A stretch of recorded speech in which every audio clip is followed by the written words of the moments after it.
Good morning. As you now know, my name's Michael. I'm the Managing Director of Strangford Management Limited. And today we're back with another interview with a key industry personnel in the block management industry sector. This morning we are going to be talking all about staffing requirements and what qualities you need and all those sorts of things. So we have invited Andrew Docwra. He's an Associate Director of One Property Recruitment to join us. And he's going to talk to us all about staffing. Welcome to the show. Thanks for having me. Lovely to be here. Pleasure. Thank you very much. Andrew has worked with us for years now in staffing, Strangford management, so he certainly knows a lot, and he's got a wide network of people that, good talent that we've certainly hired in the past and currently. So yeah, he's a good person to know and have a chat with.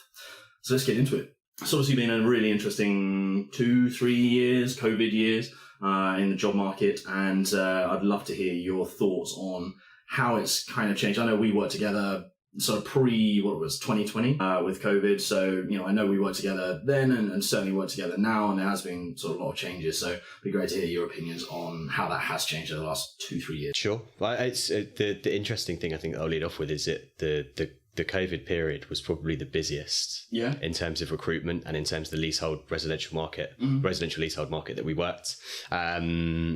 Which led to a lot of changes. I think the obvious one is the home working. I know that's probably quite a boring place to start, and it's driven the market massively in the last 2.5 years. But just as a result of people knowing they can work from home, the ability to be able to set up, for you employees, as an employer, to have people working from home, it was a proof that could happen, and you could have trust in people. And it's a sector that you can do that. You've got the ability.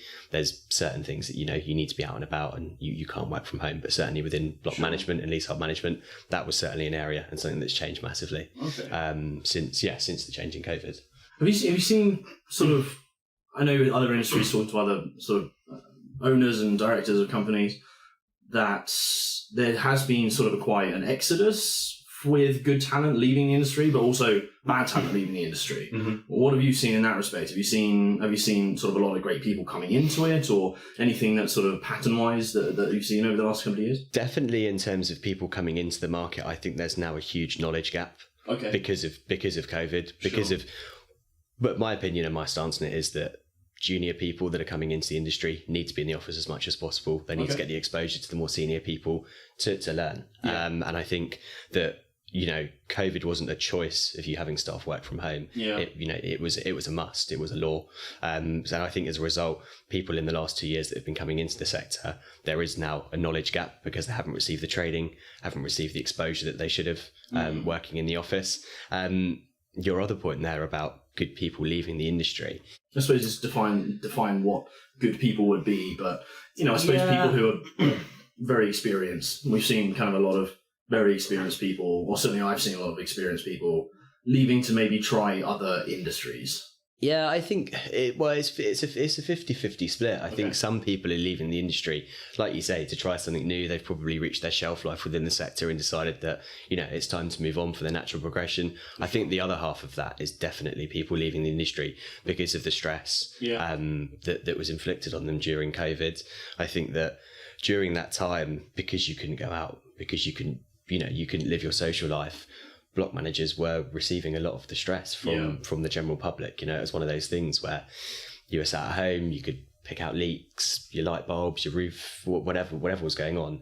It was all directed at the block manager, and that was a release of stress for people during that COVID time. So I think that has led to a certain percentage of the market deciding that, this is no longer for them. Sure. There's too much pressure, there's too much stress, and as a result, they are looking to move on, definitely. Yeah, so I know this is probably like recruitment. Block management is quite a sociable industry. There's lots of events going on. I guess that during COVID, if that wasn't able to happen, then like you said, the release side of it wasn't really there. So you're generally just getting kind of the stressors without the release side of it. Yeah. Which I can imagine saw a lot of people sort of saying, hey, there's other options for me, and let's be honest as well, there's a lot of transferable skills, from whatever a property manager, an accountant, or even a junior. I think there's a lot of transferable skills to other industries that you can apply to. So I think there's a lot of options, or were a lot of options sort of available. So it's interesting to kind of hear your opinion on how many people had left, and it sounds like it's just more of a smaller segment rather than mass exodus that we saw in other industries. Yeah, I think so, and I think there's other factors as well that are now playing into, which we'll probably go on to, about like the fire safety regulations, the building safety bill, all that sort of stuff, as well as contributing to people now looking elsewhere within the market, but certainly looking at COVID.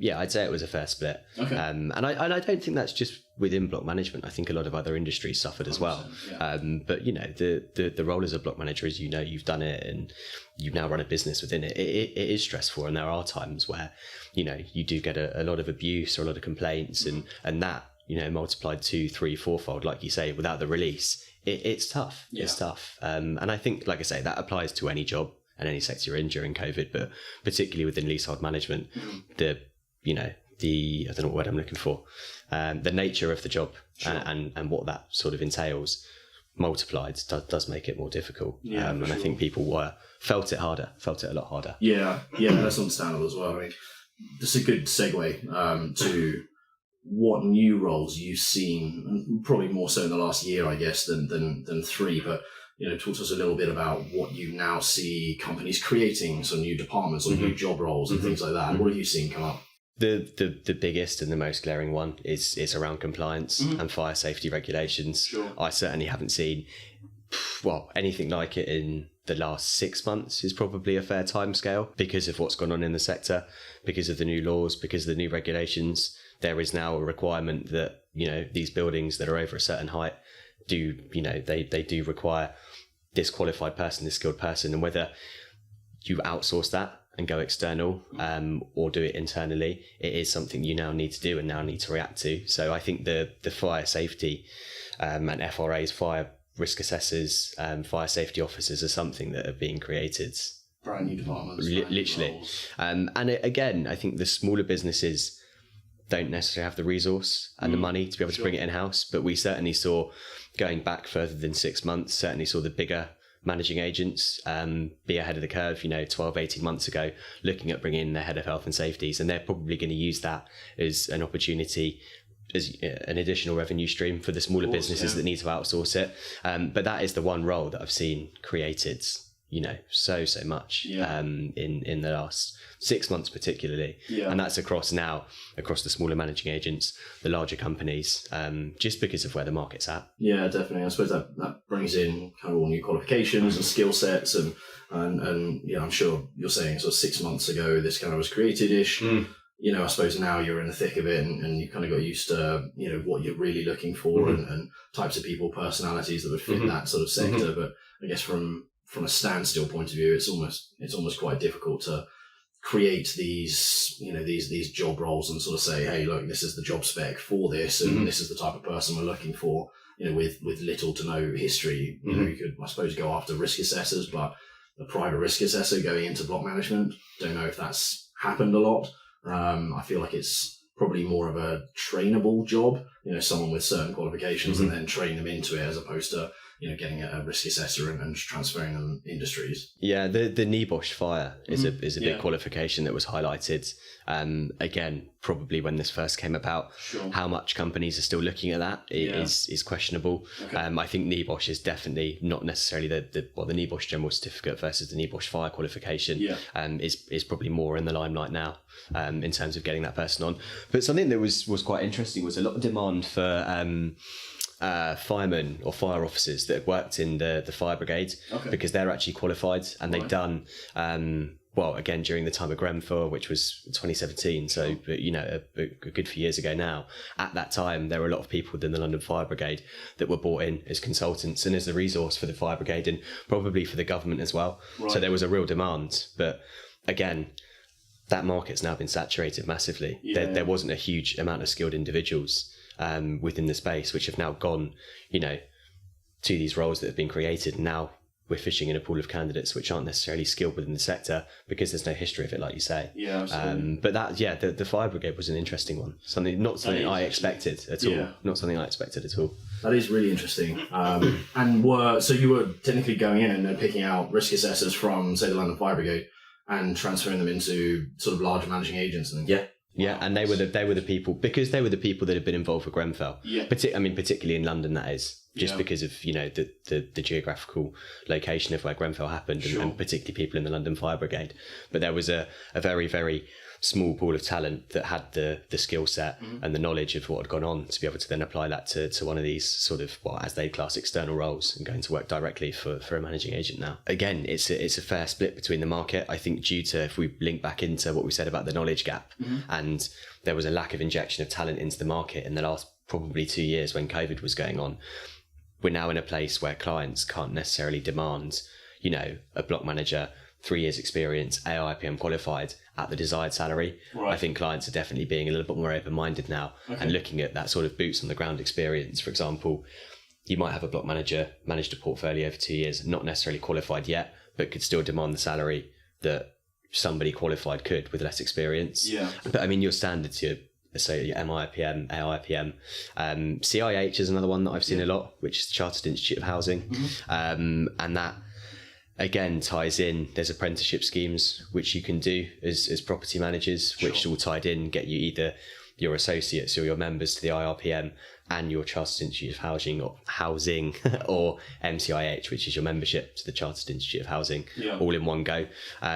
The housing qualification isn't necessarily a requirement, but I think it's really, really good that property managers have that on their CV, because it shows a desire to better yourself, which I think as an employer is massive when you're hiring. Do you think this might be an obvious question, but I'm going to ask it anyway? Do you think that these sorts of qualifications you just talked about do lead to an increased salary, or is it just they're more attractive as a person going for a role? Do you see kind of any patterns, or say, actually, if you've got your members, then we see sort of a £5,000 sort of bump in salary usually? That's interesting. So some of my clients will offer that.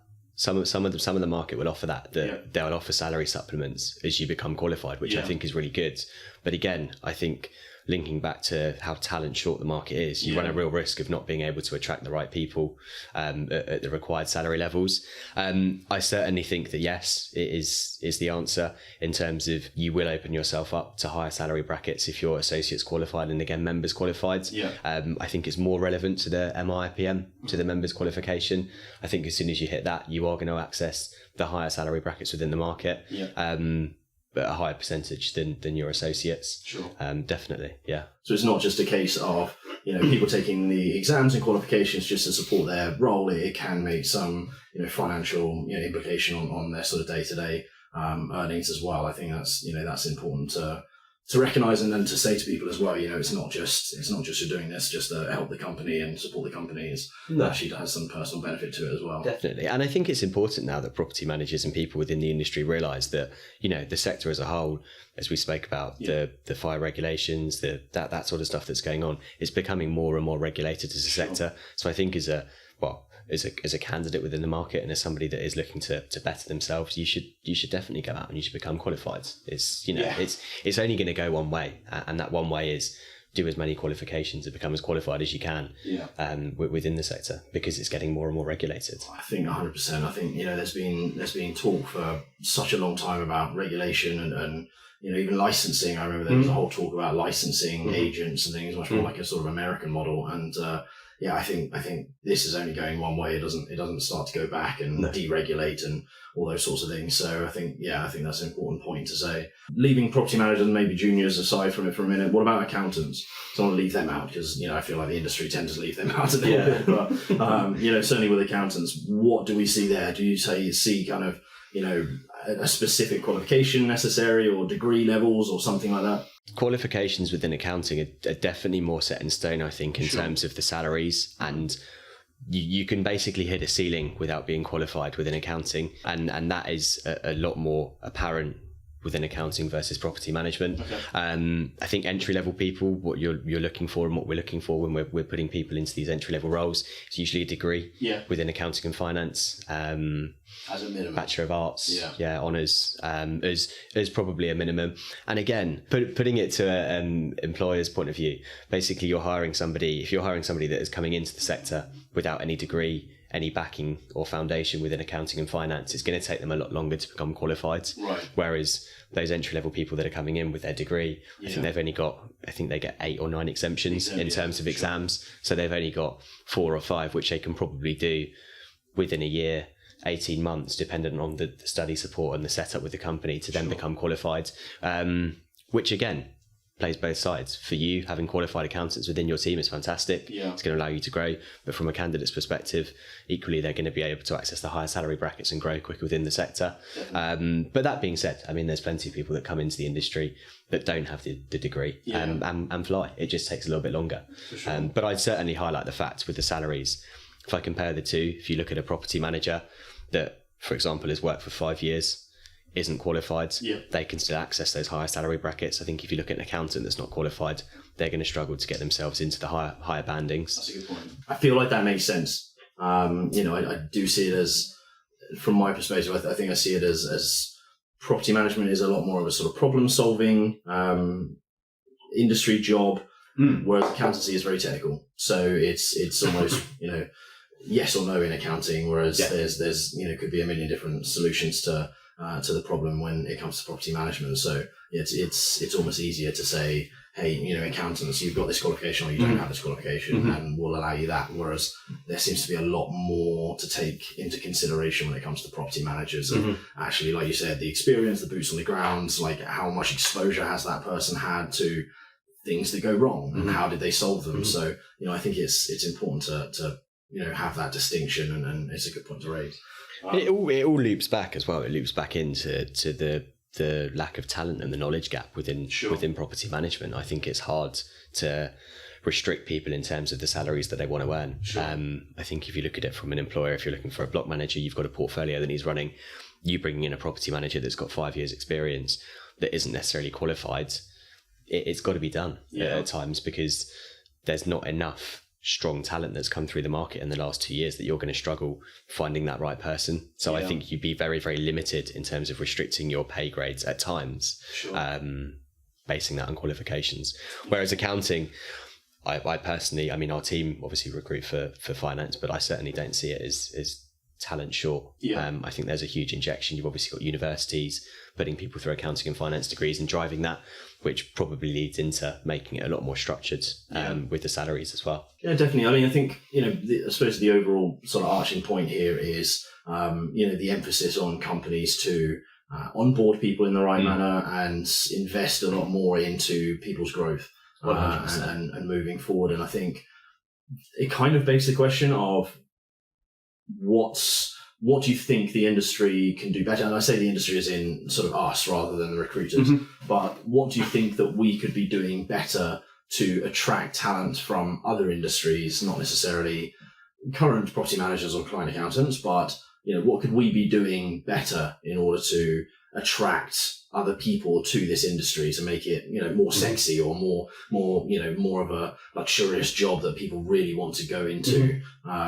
Do you have any ideas of what anyone could be doing better? No, I think I do think that the industry needs to be promoted more. The one thing I will say about leasehold management and that I really do stand by is it's a very, very structured career path. I think there is, kind of contradicting myself a little bit in terms of we spoke about qualifications and the salary brackets, but I think there is a very, very clear career path. And for those entry-level people that I'm placing into the market, I'm saying, you come in as an assistant, as an entry level, it depends on company, bear that in mind, but anything from between 12 and 24 months as an assistant, you start to manage your own portfolio, become a junior block manager, and thereafter, there is a clear structure in terms of years versus salaries and how you can get there. So I think the industry does need to be promoted more.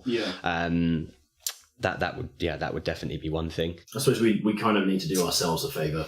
I think we spend so much time doing the actual job itself. We're not necessarily promoting it. Just from one example, I know our head of accounts, he will go back and do speeches at his university.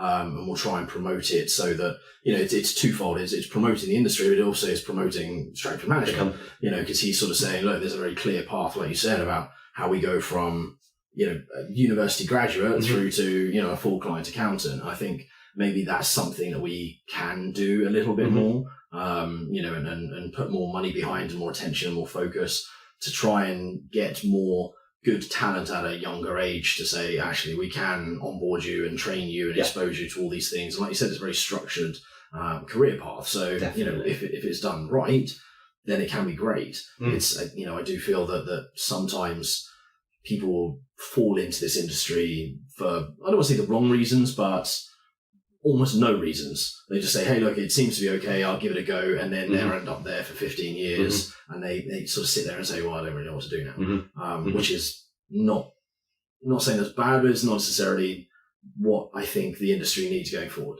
I think it almost needs a bit more structure to it and say, hey, look, this is a viable industry. It's a viable career path for you where you can make good money, have a good job, have a good life, have good work balance.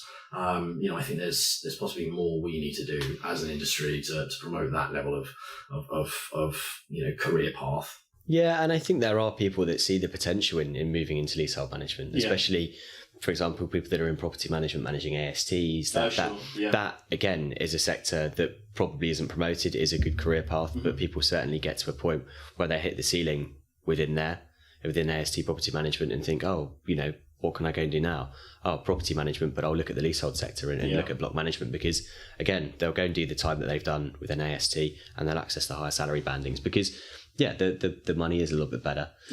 There is a little bit further to grow. It's a bigger industry than AST property management. So there is potential for growth.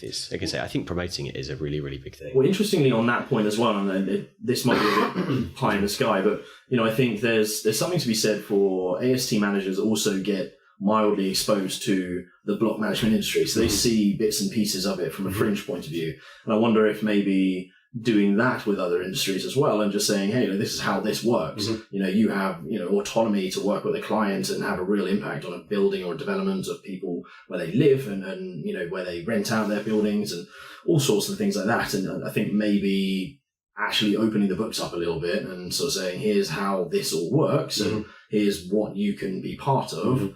I think that might attract people as well. I think there's maybe not enough exploration saying, hey, this is us, this is how we do things, and that's it, rather than sort of saying, well, get a qualification and come to us, or if you think it's good and you've seen something online, then come to us as well, and just falling into it. I feel like it needs to be much more of a conscious choice. And those are the people that are the better ones to have. Certainly I know we've recruited one or two recently that have made a conscious choice to move from their industry because they've been exposed slightly to block management, and now they're thinking, okay, this is actually good. I like this. I like this sort of level of control and liaison and people management, and that's what gets them excited and interested in doing that job, and therefore changing their industry. But I guess I don't think I see that enough. I see it in lots of other industries, glamorizing of tech and creative industries, but not necessarily in block management enough. I think that's something that we could definitely do better on. Yeah, and I don't know how much you want to speak about it, but in terms of the setup that you've got at Strangford Management and how you operate, I think that's certainly something that other companies should look at, because I do think that candidates and property managers within the market are overworked at times, and I think they get to a stage where, again, it all goes back to there being a slightly talent-short market. You get people that move on, portfolios grow, candidates get overworked and their portfolios grow, and they move away from the service element of the role and actually being there and getting to know their clients and delivering the service which they desire, and more away to kind of, a move to firefighting. And I think that is certainly something for companies looking at attracting staff can review, and getting that support network around people to basically enable them to do their job to the best of their ability and enjoy it, because property management should be enjoyable, as you guys have got it. It should be not fun is probably the right word, but it should be enjoyable, and it should be a job where you come in and you know your clients and everybody's happy and the place is spinning. But I think there's a lot of pressure that builds within the sector, and it becomes unmanageable. I think it's I don't want to go fully into it, but I think from the way that we try and approach talent, we sort of try and approach talent acquisition the same way we try and approach client acquisition, and we realize that we need to have people buy into a specific purpose, not just we have a job role and you fit that job role. It's more of a case for us that we are kind of advertising and saying this is what ideal is for us, and I know you and I have worked hugely on being almost ultra specific about what we're really looking for in terms of values and qualities of people, as opposed to focusing all of our attention on qualifications. Yes, certain levels it's important, but I think like we said, that the growing of individuals is much more important for me, and the way we've sort of structured it in terms of the pathways for progression and openly communicating that and proactively communicating that regularly. I think that's that's also important, and that's led us to, retaining staff in a better way and training staff in a better way, and saying, here's the goalposts. We'll help you and support you and guide you all the way through, but we're just saying that's what the end goal is. And then people can buy into that purpose and saying, well, I know I need to just get to here, and constant communication helps. But again, the way we are sort of structured is I've been there. I've managed the portfolios of 30 plus clients and working sort of 7 a.m. till God knows what time at night. And it's no fun. No. And when I started Strength, I was like, this has kind of got to change. And we're very much going down the route of fewer clients per team, but a higher fee, and explaining that to clients. I think more now. I think maybe back in the sort of 2015s, 2016s, it was all volume. Whereas now I feel we're getting a lot more purchase from people who are having those conversations to say,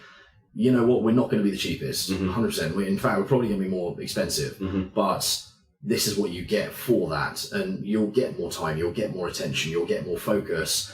The property manager teams will be happier, the clients will be happier because they're getting more attention, and you end up paying £5 more per person per month. We're not talking staggering figures here. It's still probably half the price of a telephone contract. So, I think there's something to be said for again, advertising and opening the books and saying, we're not cheating you, we're not lying to you. No. We're just trying to make it a fair and equal balance between what we need to do in order to make money as a business to exist, but also to be fair and equal with you, because we need to manage your property properly.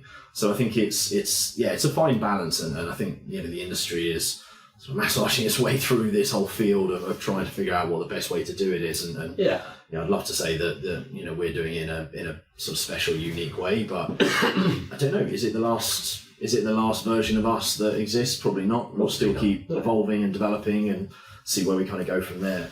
I do want to talk about your day-to-day. So job interviews, getting people job interviews, your black magic around trickeries and what do you tell people and all those sorts of questions. So what do you tell people? What advice do you give them? What do you think people can do themselves before an interview that will give them sort of the best chance of getting a job? This is a lovely self-promotion piece. Yeah, exactly. Yeah. No, I think. I think in terms of me and One Property and as a whole and as how we operate, the biggest thing and the most success we're going to get is getting to know you guys as our clients and getting to know our candidates. The more I know you, the more I know about you, and the more I know my candidates, the better matches and the better sustainable placements I'm going to make. Sure.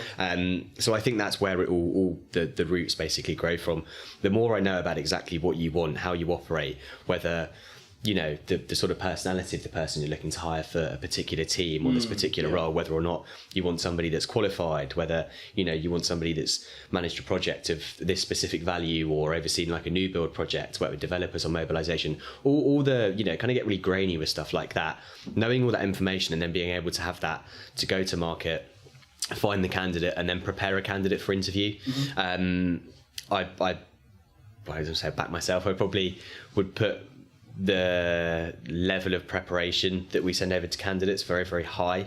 I'll give candidates a week, if not 2-3 days to prepare. I'll be speaking to them every day to make sure they're happy, any questions, and I think that we're going for a little bit of a tangent here. No, it's fine. Well, I think it's let's touch on what you do in terms of preparing candidates for an interview. I think it's great what you just said in terms of getting to know the clients more as well. And I think that's, just from our relationship, I think that's served us really well. And, I know we've done a lot of work on like personality types, like I said earlier, personality types and values and the type of person we're looking for as well.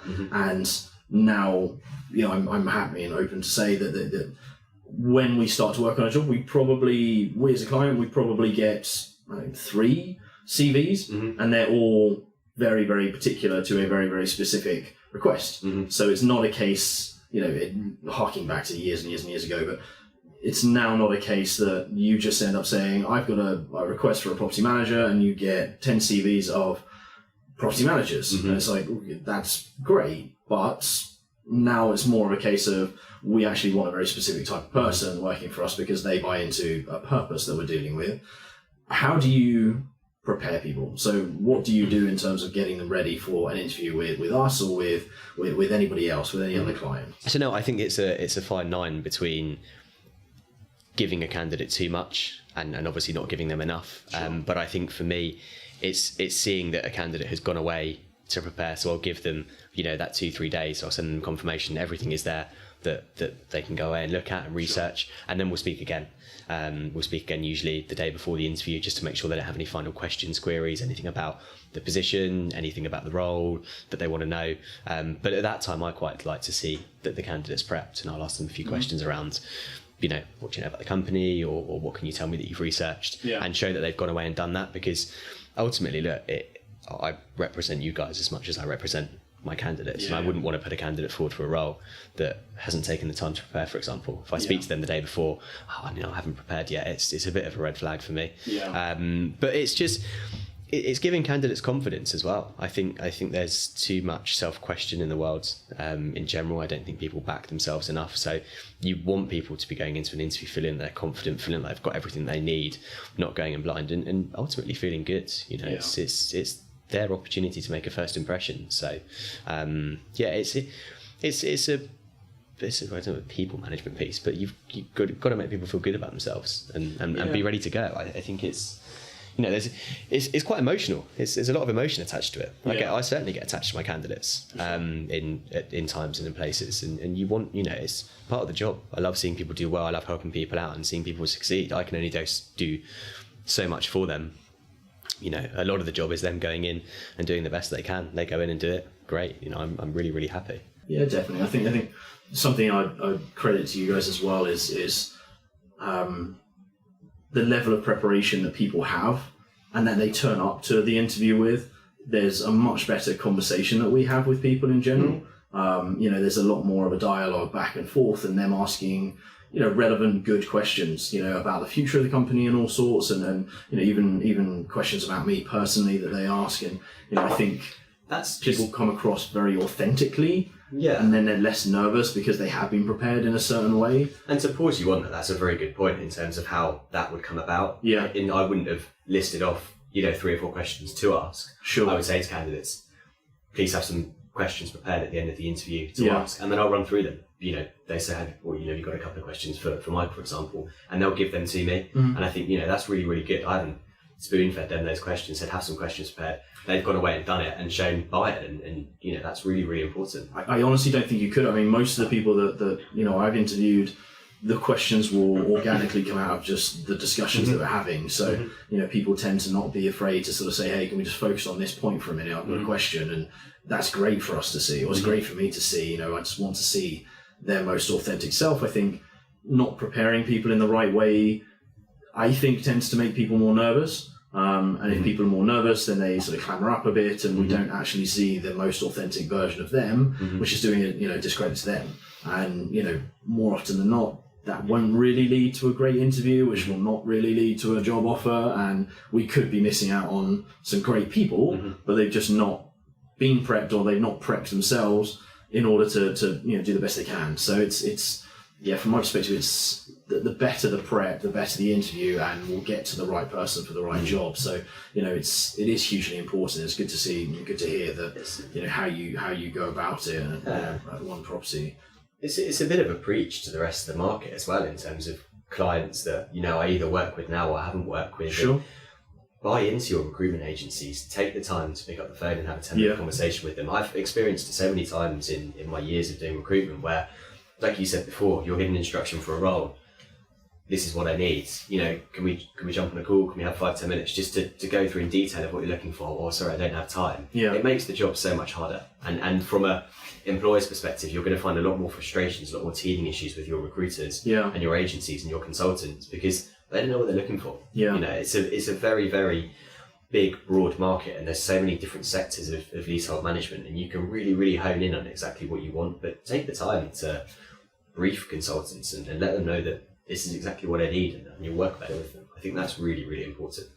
Because without that information, then it's really difficult to prepare a candidate for, what the client are looking for. No, that's a really good point to make. Let's talk about everyone's favourite subject, benefits. So I know we touched on earlier the working from home, is almost now a staple. It pains me.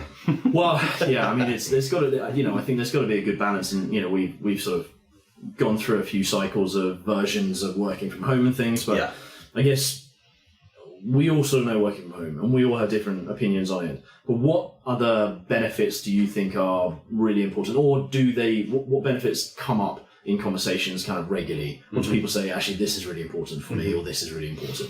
Goes back, everything really now in the sector loops back into COVID and the period of COVID and what happened. Sure. Healthcare is so key now. Private healthcare? Private healthcare, sorry, and dental care, any of those sort of benefits. I think the strain that was put on the NHS in the time of the pandemic and thereafter, and that we've seen in more recent times as well, is leading a lot more employees to be wanting those benefits that are going to support them and their family from a healthcare perspective. Sure. That is something that I've really seen change. Okay. It's a lot more, I think, 2 years ago, 3 years ago, it used to be, I'm not saying that was irrelevant, people still wanted that, but it's moved a lot more away from, what's my salary and what are my days annual leave, to what wider benefits do I get, and what more is included in the package. And I think that is definitely one of them. Gym memberships. Okay. Again, I think since the days of all the gyms closing down and not being able to go out and do fitness, I think that's important that companies now promote that, but certainly what candidates been asking for as well. To have that support around, their mental health and their mental well-being and all that sort of stuff, gym memberships plays into it. That is definitely... So it's all very much focused around sort of personal care and... Exactly.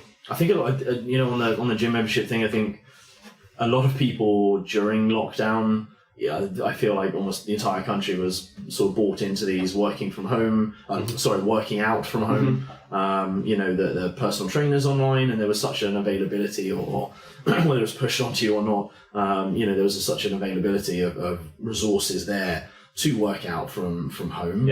I feel like now coming back out of it, there's almost more of a need for people to say, actually, you know what, I did pretty well over the last 2 years, I'm not just going to stop. And carrying that on, I think that's a big one to make sure that people are healthy in body as much as in mind, because I think they play into each other. So it's interesting to hear that's being requested, as opposed to companies saying, well, it's just a little side nice point that hey, we'll give you a gym membership. It's actually what do they do? People are asking for that up front. It's just more buy-in from candidates. Want to see now more buy-in from their employers. Sure.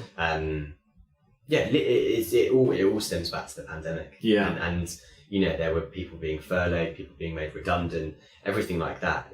From an employee's perspective, you've got to bear that in mind now. You have to. Yeah, definitely. So working from home, healthcare, gym memberships, or general looking after your body a bit more. Is there anything else that sort of seems to come up regularly? Not particularly, no. I think they're probably the main three. And I think the mental health and mental well-being as a whole, and anything that you could put into that. I know, for example, like wellness days. And duvet days that some clients are now offering the market are fantastic. Sure. Small stuff like that is really helpful. So it goes a long way. It does, because I think, and again, linking back, especially within the sector, it's a stressful job, and it can be a stressful job, and I think it's important to have that stuff in place to one, make sure that your employees are happy, and from an employer's perspective, it's good to know that you've got that buy-in and you can support your staff, because it's going to drive business and promote business for you. Like we said earlier, about having your happy employees, happy clients. Definitely, it all plays into one. Yeah, definitely. Well, look, I think this has given us a really great insight. I'm a bit biased, I work with you a lot, but you certainly do a hell of a job for us, and I know I've had feedback that you do a hell of a job for other people as well. So in a very ever changing industry, it's important to have the right recruiter or recruitment firm working with you and getting you the best talent, and you do a great job. So I appreciate you coming in and having a little chat with me today, and I'll make sure I put your details on the end of the video as well. So if people are looking for a new job, or if it's client based and they want to reach out and ask you to get them some talent, then they can do so as well. So I'll make sure it's there. All right.